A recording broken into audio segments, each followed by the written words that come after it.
हम सभी आत्मा स्वरूप हैं, पर गौतम बुद्ध ने कहा था कि आत्मा का कोई अस्तित्व नहीं होता।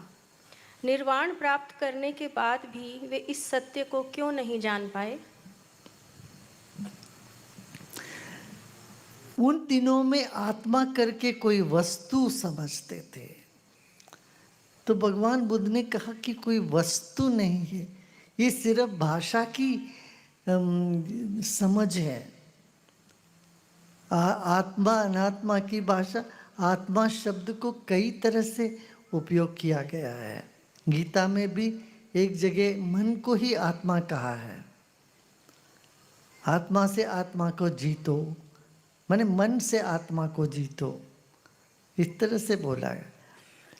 और आत्मा को आत्मा में स्थित रखो, जीवात्मा को परमात्मा में स्थित रखो, ये बताया गया। भगवान बुद्ध ने भगवान ईश्वर के बारे में कुछ बोले ही नहीं। वो बोले कि मैं उसके बारे में बोलूँगा ही नहीं।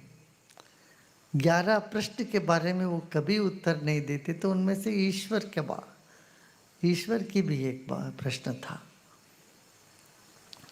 मगर उन्होंने ये कहा कि मैंने ढूंढा आत्मा को, मगर आत्मा नहीं मिला मुझे।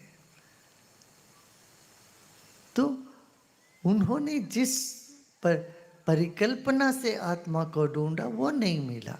जिसको वो निर्वाण कहते हैं उसी को सनातन धर्म में आत्मज्ञान बोलते हैं।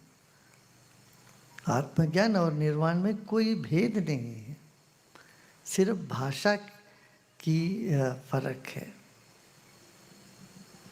गुरुदेव,